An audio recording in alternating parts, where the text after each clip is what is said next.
The wind howled a mournful tune as Lillian Shaw stared into the fathomless darkness of Rattlesnake Canyon, her wrists raw from the rope that had bound them only moments before. The year was 1876, and her prospects of surviving the night seemed as bleak as the shadowed walls of rock that now imprisoned her. "You'll never testify against my brother now, Miss Shaw," Jefferson Tanner had sneered before pushing her from his wagon and riding away, leaving her stranded in one of the most dangerous stretches of Arizona territory. "The coyotes'll pick your bones clean by dawn." Lillian struggled to her feet, her calico dress torn and dirty from the fall. At 23, she had come west with dreams of teaching in the newly established town of Copper Springs. Instead, she had witnessed Wallace Tanner murder the town sheriff in cold blood, and now she was paying the price for her honesty. The canyon floor was treacherous even in daylight. In the darkness, it was a death trap. Jagged rocks threatened to slice through her thin-soled boots, and the distant yips of coyotes sent shivers down her spine. She had no water, no food, and no hope of finding her way out before exposure or predators claimed her. "Help," she called, her voice echoing mockingly back to her. "Somebody, please help me." But there was no answer except the wind and the occasional skittering of small nocturnal creatures among the rocks. Lillian fought back tears as she realized the direness of her situation. She was not a frontier woman accustomed to the harshness of the territory. She was a schoolteacher from Boston who had come west filled with idealism and the belief that education could tame the wildness of the frontier. She had been in Copper Springs just 3 weeks when she witnessed the shooting. Sheriff Collins had been kind to her, helping her settle into the small room behind the schoolhouse, bringing her books for her students. He didn't deserve to die face down in the mud outside the Silver Dollar Saloon, and she didn't deserve this. Lillian gathered her courage and began to move, feeling her way along the canyon wall. If she could find shelter for the night, perhaps she could attempt to climb out when daylight came. An hour passed, then 2. Her hands were scraped raw from feeling her way along the rough stone. Her throat burned with thirst, and her legs trembled with exhaustion. When she stumbled upon a small hollow beneath an overhang, she nearly wept with relief. She curled into the small space, hugging her knees to her chest for warmth. The night air in the canyon was turning bitterly cold, and her thin dress offered little protection. She thought of her parents back in Boston, who had begged her not to take the teaching position out west. "It's not civilized out there, Lillian," her mother had warned. "It's no place for a proper young lady." Perhaps her mother had been right after all. Lillian must have dozed despite her fears, for she was startled awake by a sound that didn't belong to the night, the distant but unmistakable rhythm of hoofbeats. She scrambled out from her shelter, heart pounding with a renewed hope that made her dizzy. Someone was coming, someone who might save her. "Hello," she called, her voice breaking. "I'm here, please help me." The hoofbeats slowed, then stopped. For a terrible moment, Lillian feared it had been her imagination, or worse, Jefferson Tanner returning to ensure his grisly work was complete. Then a deep voice called out, "Where are you, madam?" "Here," Lillian cried, stumbling forward. "I'm down here in the canyon." The beam of a lantern swept across the darkness, illuminating the rugged walls of the canyon and finally coming to rest on her upturned face. Lillian raised a hand to shield her eyes from the sudden brightness. "Good Lord," the voice said, closer now. "What in tarnation are you doing down there?" They left me here to die," Lillian said, her voice catching. "Please, can you help me?" There was a pause, then the sound of someone dismounting. The lantern bobbed as its bearer made his way carefully down the treacherous slope. "Stay where you are, madam. I'm coming to you." Lillian watched in desperate hope as a tall figure emerged from the shadows. He moved with the confidence of someone who knew the land, navigating the treacherous descent with a sure-footedness that spoke of years in the saddle. When he reached her, Lillian saw a man of perhaps 30 years, with a weathered face and eyes that seemed to catch the lantern light.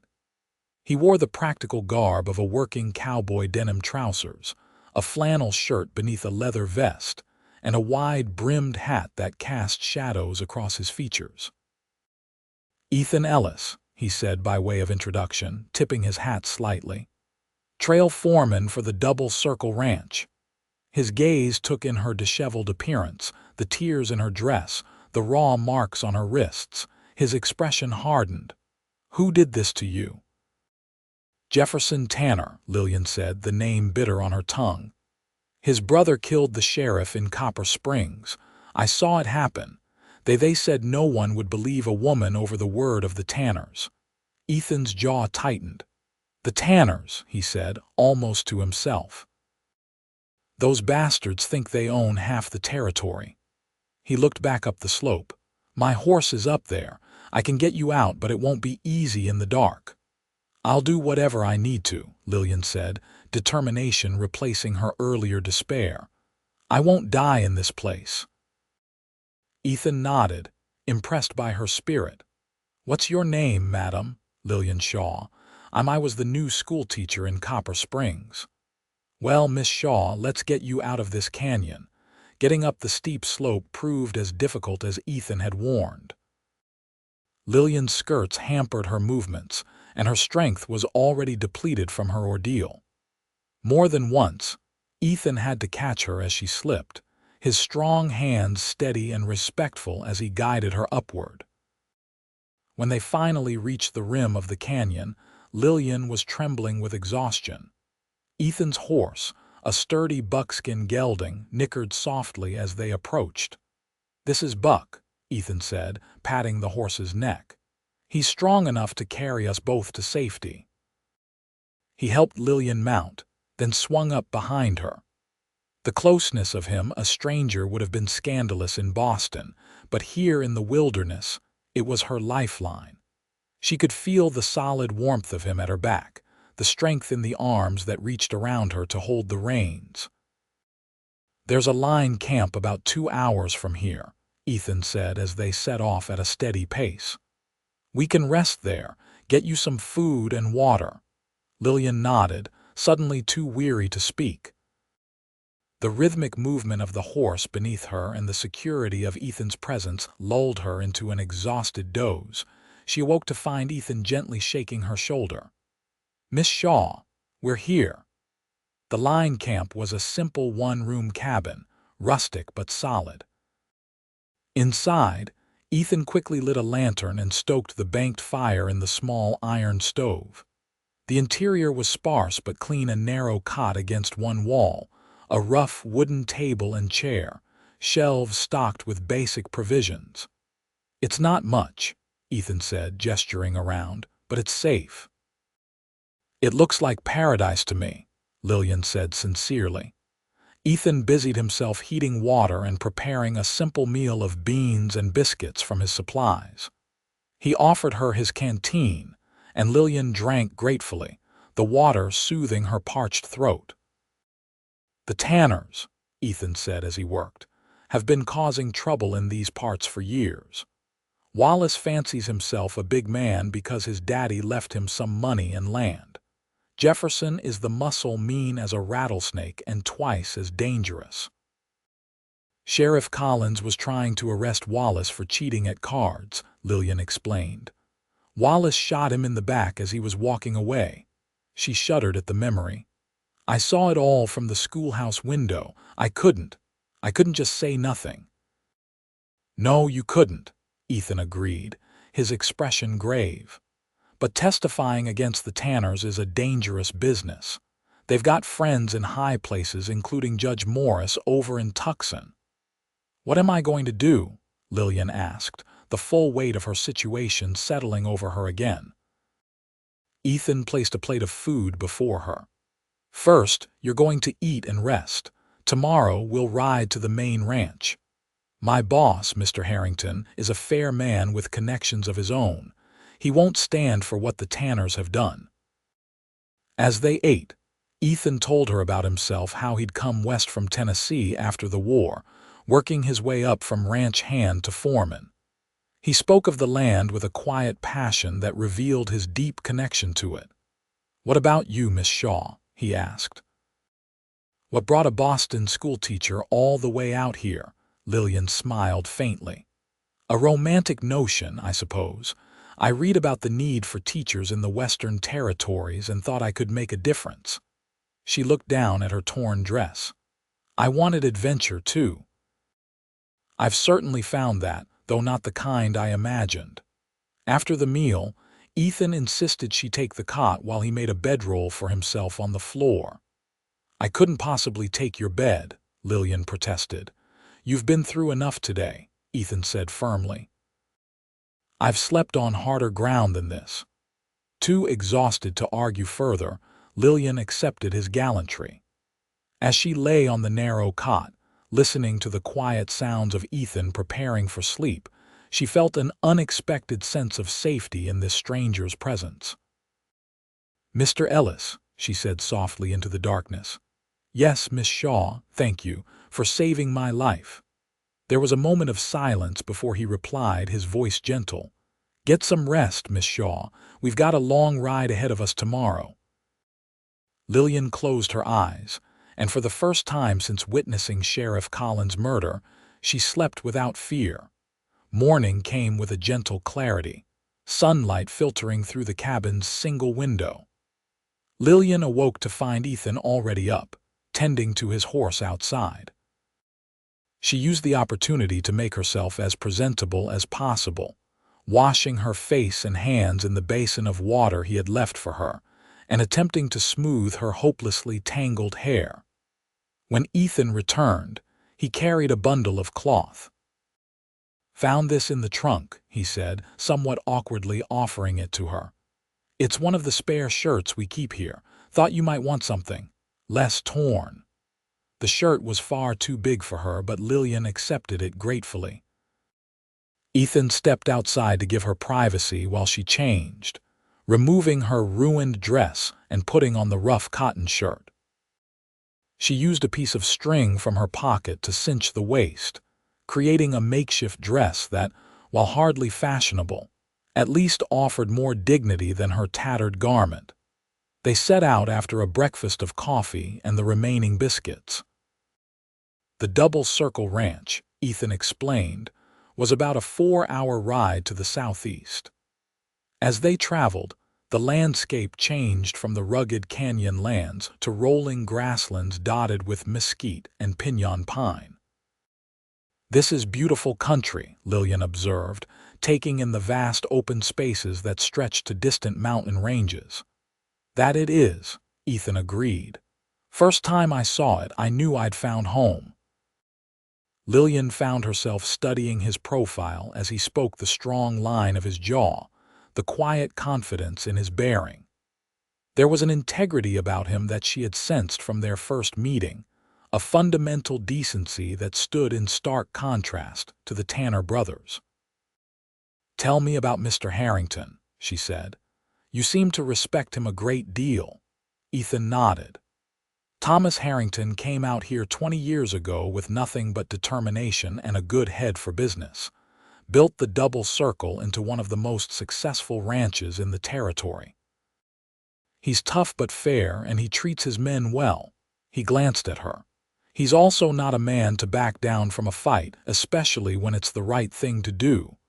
"Do you think he'll help me against the Tanners?" Lillian asked. "I know he will," Ethan said with quiet certainty. "The Tanners have been encroaching on Double Circle grazing land for months, and Mr. Harrington was friends with Sheriff Collins." As the sun climbed higher, Lillian began to feel the effects of her ordeal. Despite her determination to remain strong, she found herself swaying slightly in the saddle.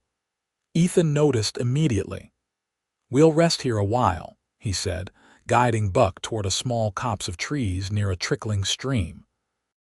He helped her down, his hands strong and steady at her waist, and Lillian was suddenly very aware of his closeness. Their eyes met briefly, and something passed between them, a fleeting connection that made her breath catch. They rested in the shade, sharing the last of the water in Ethan's canteen. Lillian dipped her handkerchief in the stream and pressed it to her face, relishing the coolness against her skin. "How did you happen to be riding near the canyon last night?" she asked suddenly. "It seems so remote." "I was checking the northern pastures," Ethan explained. "We've lost some cattle recently likely to rustlers.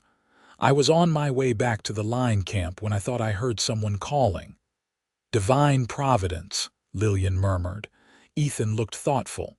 "Maybe so. I don't usually take that route back to camp." They continued their journey after the brief rest. As they rode, Ethan pointed out landmarks and shared stories of the territory. Lillian found herself relaxing despite the circumstances, drawn to his quiet strength and the gentle way he had of explaining things without making her feel ignorant about frontier life. By mid-afternoon, they crested a rise, and Ethan gestured toward the valley below. Double Circle Ranch. Lillian saw a sprawling complex of buildings centered around a large two-story main house built of timber and native stone. Corrals, barns, and bunkhouses spread outward from the house, and beyond them stretched fenced pastures where cattle grazed. It was a vision of permanence and prosperity in a land where both were hard-won. As they approached, ranch hands called greetings to Ethan, their curious gazes taking in Lillian's unusual attire and her presence on their foreman's horse. They dismounted in front of the main house, and Ethan led her up to the broad porch where a tall, silver-haired man stood watching their approach. "Mr. Harrington," Ethan said, removing his hat. "This is Miss Lillian Shaw, the schoolteacher from Copper Springs. She's in some trouble, sir." Thomas Harrington's keen gray eyes assessed Lillian thoughtfully. "Come inside, both of you," he said. "It seems we have matters to discuss." The interior of the ranch house was comfortably furnished, with polished wood floors covered by colorful woven rugs. A woman in her 50s, whom Harrington introduced as his wife Margaret, took one look at Lillian and immediately bustled her off to freshen up and change into proper clothing. "You poor dear," Margaret said as she helped Lillian wash and dress in a borrowed skirt and blouse. "What a terrible ordeal you've been through." "Your husband, will he be able to help me?" Lillian asked anxiously. Margaret smiled reassuringly. "Thomas has never turned away from doing what's right, no matter the cost, and he's not a man the Tanners can intimidate." When Lillian returned to the study, she found Ethan had already related her story to Harrington. The rancher's expression was grim. "The Tanners have gone too far this time," he said. "Collins was a good man and a fine sheriff. His murder won't go unpunished, nor will the attempt on your life, Miss Shaw." "But the judge in Tucson," Lillian began. "Morris may be in Wallace Tanner's pocket, but he's not the only authority in the territory," Harrington said. "I've had dealings with the territorial governor. I'll send a telegram to him today explaining the situation." Ethan, who had been standing quietly by the window, spoke up. "The Tanners won't take this lying down, sir. Once they discover Miss Shaw is alive and under our protection, they'll come looking for her." Harrington nodded grimly. "I'm counting on it, Ellis. It's time someone stood up to those scoundrels." He turned to Lillian. "You're welcome to stay here as long as necessary, Miss Shaw. The double circle will keep you safe." "Thank you, Mr. Harrington," Lillian said, deeply moved by the kindness of these strangers. "I don't know how I'll ever repay you." "By testifying when the time comes," Harrington replied simply. "Justice needs brave voices." That evening, Lillian joined the Harringtons and Ethan for dinner. The conversation deliberately turned to lighter topics, and Lillian found herself relaxing for the first time in days. Afterward, Margaret showed her to a comfortable guest room. "Rest well, dear," the older woman said kindly. "You're safe here." But sleep proved elusive. Every time Lillian closed her eyes, she saw Jefferson Tanner's cruel smile as he pushed her into the canyon. She heard Sheriff Collins' final gasp as Wallace's bullet found its mark. Unable to lie still any longer, she rose and wrapped herself in the borrowed dressing gown. Perhaps some fresh air would calm her mind. She made her way quietly downstairs and out onto the porch. The night was clear, the sky a vast canopy of stars unlike anything she'd ever seen in Boston. Couldn't sleep. Lillian started at the voice, then relaxed as she recognized Ethan sitting in the shadows at the far end of the porch. "No," she admitted, moving to join him. "Every time I close my eyes." "I understand," Ethan said quietly. "After the war I had nights like that, still do sometimes." Lillian looked at him with new understanding. "You fought in the war," Ethan nodded, his expression distant. "Tennessee Cavalry. I was just a boy, really 18 when I enlisted. Saw things no one should have to see." "Is that why you came west?" Lillian asked gently. "Partly," Ethan acknowledged. "Needed to find a place where a man could start fresh, where the land was big enough to let the memories fade a bit." He looked at her. "What about you? There must have been easier places to teach than Copper Springs." Lillian smiled faintly. "I wanted something real. In Boston, everything felt so constrained, so predetermined. My parents had my whole life planned, teaching at a proper ladies' academy, marriage to a suitable gentleman, a neat little house on a neat little street." She gestured to the vast darkness beyond the porch. "I wanted to see what was out here, to do something that mattered." "Teaching matters," Ethan said sincerely. "Especially out here where learning comes hard." They sat in companionable silence for a while, the night sounds of the ranch a soothing backdrop. "Mr. Ellis," Lillian began. "Ethan, please," he interrupted gently. "After everything we've been through, formality seems a bit much." Lillian smiled. "Ethan, then, I just wanted to say." She paused, searching for the right words. "When you found me in that canyon, I'd almost given up hope. You didn't just save my life. You reminded me why I came west in the first place, because there are good people trying to build something worthwhile here." Ethan's eyes held hers, and the connection she'd felt earlier strengthened, a quiet understanding passing between them. "You're a brave woman, Lillian Shaw, braver than most men I know." Heat rose to Lillian's cheeks at the compliment and the gentle way he said her name. "I should try to get some rest," she said, rising. "Good night, Ethan." "Good night, Lillian," he replied, his voice warm in the darkness. "Sleep well." The next morning brought a flurry of activity to the double circle. Harrington sent a rider to Tucson with messages for both the territorial governor and the U.S. Marshal's office. He also ordered increased patrols around the ranch boundaries. "The Tanners will be looking for you," he explained to Lillian over breakfast. "And they won't be pleased when they discover you're alive and ready to testify." "I want to make myself useful while I'm here," Lillian said firmly. "I can't just sit and wait." Margaret Harrington smiled approvingly. "I could use help with the account books if you've a head for figures." "I do," Lillian confirmed, grateful for the opportunity to occupy her mind with something productive. As the days passed, Lillian fell into a routine at the ranch. Mornings were spent helping Margaret with the books or household tasks. In the afternoons, she often found herself in the company of Ethan, who took it upon himself to teach her about ranch life. He showed her how to ride properly, not that side saddle nonsense, he said with a grin, and introduced her to a gentle mare named Daisy, who seemed to understand Lillian's initial nervousness. "She likes you," Ethan observed as the mare nuzzled Lillian's palm for a treat. Horses are good judges of character. Under his patient guidance, Lillian gained confidence in the saddle. They rode across the vast double-circle lands, Ethan pointing out landmarks and explaining the rhythms of ranch life. He taught her to recognize the signs of approaching weather, to spot the differences between various cattle breeds, to appreciate the delicate balance of the rangeland ecosystem.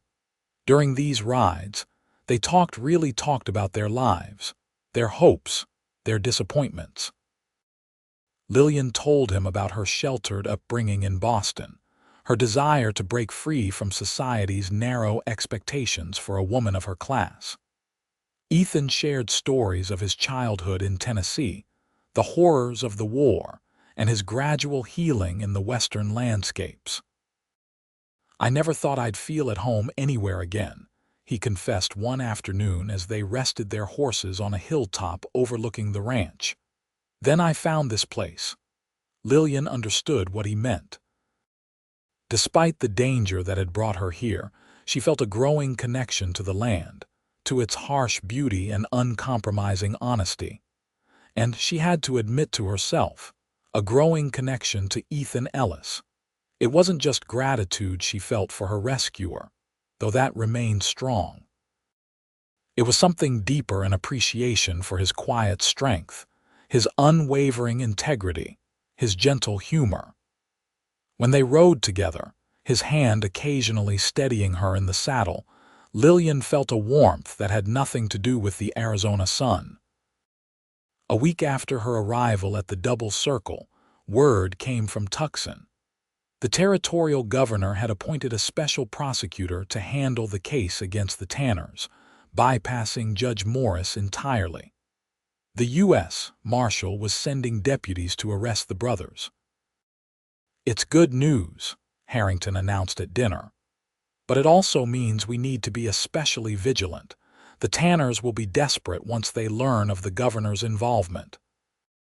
That night, Lillian stood on the porch, watching as additional ranch hands were positioned as guards around the property. Ethan joined her, his expression serious. "You're worried," she observed. "The Tanners won't go down without a fight," he said grimly. "And they have friends hired guns who won't hesitate to attack the ranch." "This is all because of me," Lillian said, guilt washing over her. "I've brought danger to everyone here." Ethan turned to her, his expression earnest. "No, Lillian. This is because of the Tanners and their disregard for law and human life. Mr. Harrington would be facing this confrontation eventually. You've just hastened it." He took her hand, his touch sending a shiver through her that had nothing to do with fear. "I don't regret finding you in that canyon." "Not for a single moment." Lillian looked up at him, seeing in his eyes a reflection of her own growing feelings. "Nor do I regret being found," she whispered. For a moment it seemed he might kiss her. Then a shout from one of the guards shattered the moment. "Riders coming, at least a dozen men." Ethan's expression hardened. "Get inside," he told Lillian firmly. "Stay with Mrs. Harrington." The next hours were among the most terrifying of Lillian's life. From the windows of the main house, she and Margaret watched as the double-circle hands took defensive positions. Thomas Harrington stood on the porch, rifle in hand, as the riders approached. In the lead were the Tanner brothers. Wallace's face twisted with rage when he caught sight of Lillian in the window. "Send out the schoolteacher," he shouted. "This isn't your fight, Harrington." "You made it my fight when you murdered Sheriff Collins and tried to kill an innocent woman," Harrington called back. "There's a U.S. Marshal on his way with warrants for your arrest. I suggest you surrender peacefully." Wallace laughed harshly. "We'll be long gone before any marshal gets here. But first, we're going to burn this ranch to the ground and put a bullet in that lying schoolteacher." Gunfire erupted without warning, and the windows around Lillian shattered. Margaret pulled her to the floor as bullets splintered the woodwork above their heads. The double-circle men returned fire, and soon the ranch yard was filled with smoke and the thunder of gunfire. Through it all, Lillian's eyes searched desperately for Ethan, finally spotting him crouched behind a water trough, firing with measured precision at the attackers. The battle seemed to last an eternity, though in reality it was probably less than 20 minutes. The tide turned when 3 of the Tanners' hired guns fell in quick succession, victims of Ethan's accurate shooting. The others began to retreat, leaving the Tanner brothers exposed. It was Jefferson who fell next, clutching his shoulder as he toppled from his horse. Wallace, seeing his brother down and his men fleeing, turned to follow them only to find Thomas Harrington's bullet in his leg. Both Tanners were captured alive, though cursing viciously as the ranch hands bound their wounds and tied them securely to await the marshal's arrival. As the gunsmoke cleared, Lillian rushed from the house, her heart in her throat as she searched for Ethan. She found him helping one of the younger ranch hands who had taken a bullet to the arm. "Ethan," she cried, relief making her voice break. He looked up, his face smudged with gunpowder but his eyes brightening at the sight of her. "Lillian, are you hurt?" "No, I'm fine," she assured him, moving to his side. "What about you?" "Not a scratch," he said, though she noticed he winced slightly as he straightened. "You're hit," she accused, seeing the bloodstain spreading on his shirt. "Just a graze," he insisted. "Nothing to worry about." But Lillian would not be deterred. She insisted on treating his wound herself, cleaning the bullet graze on his side and bandaging it carefully under Margaret's supervision. "You could have been killed," she said softly as she worked, her fingers trembling slightly against his skin. "Worth the risk," Ethan replied, his voice equally low. "Some things are worth fighting for, Lillian." Their eyes met, and in that moment, surrounded by the aftermath of violence, something beautiful and profound blossomed between them. 2 days later, the U.S. Marshal arrived with his deputies to take custody of the Tanner brothers. The special prosecutor accompanied him, taking Lillian's formal statement about the murder she had witnessed. "You'll need to come to Tucson for the trial," the prosecutor explained. "But your testimony, combined with the attempted murder charges, should ensure the Tanners hang for their crimes." That evening, after the lawmen had departed with their prisoners, the ranch held an impromptu celebration. The confrontation that had been brewing for months was finally over, and though 2 of the hands had been wounded, no one from the double circle had been killed. As fiddle music filled the night air and the ranch hands danced with the cook and her assistants, Ethan found Lillian sitting alone on the porch steps. "May I join you?" he asked, a hint of uncharacteristic nervousness in his voice. Lillian smiled up at him. "Please do." They sat in companionable silence for a moment, watching the celebration. "What will you do after the trial?" Ethan asked finally. "Will you return to teaching in Copper Springs?" Lillian considered the question. "I don't know," she admitted. "After everything that's happened, Copper Springs doesn't feel quite right anymore." She glanced at him shyly. "What would you suggest?" Ethan took a deep breath, then turned to face her fully. "I was thinking, the double circle is growing. Mr. Harrington has been talking about starting a school for the ranch children and those from neighboring homesteads." He took her hand in his. "They'll need a teacher, someone brave and smart and determined." Lillian's heart quickened. "Are you offering me a position, Mr. Ellis?" "I'm offering you a great deal more than that, Miss Shaw," Ethan said softly. "If you'll have me." Understanding dawned in Lillian's eyes. "Are you saying—" "I'm saying that finding you in that canyon was the best thing that ever happened to me," Ethan said earnestly. "I know it's been only a short time, but I've never been more certain of anything in my life. I love you, Lillian Shaw." Tears of joy filled Lillian's eyes. "And I love you, Ethan Ellis." He leaned forward then, closing the distance between them, and kissed her gently. It was a kiss of promise, of hope, of a future neither of them had imagined before fate brought them together in the darkness of Rattlesnake Canyon. 6 months later, on a perfect spring day, Lillian Shaw became Lillian Ellis in a ceremony held on the same hilltop where they had often ridden together. Thomas Harrington gave the bride away, and Margaret wept happy tears as the couple exchanged their vows. By then, the Tanner brothers had been convicted and sentenced to hang for their crimes.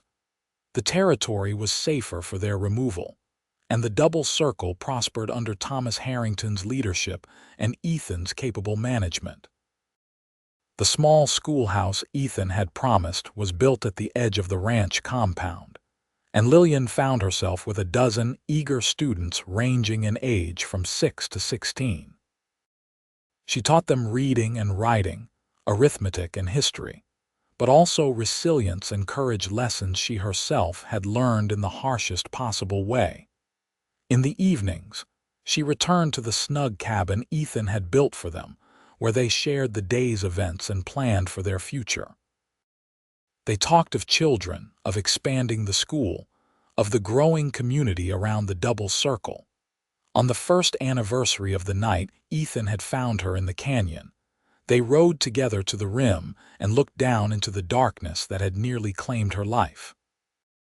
"I was so afraid that night," Lillian admitted, leaning against her husband's strong shoulder. "I thought I was going to die alone in the darkness." Ethan's arm tightened around her. "I thank God every day that I heard your voice," he said fervently, "that I was able to find you and bring you home." "Home," Lillian repeated, the word rich with meaning. She turned in his embrace to face him. "I came west seeking adventure and purpose. I never imagined I'd find my heart's true home as well." Ethan's kiss was tender, a reaffirmation of the love that had grown between them since that fateful night. As they rode back to the ranch together, the setting sun casting long shadows across the land they both now called home, Lillian reflected on the strange twists of fate that had brought her to this place.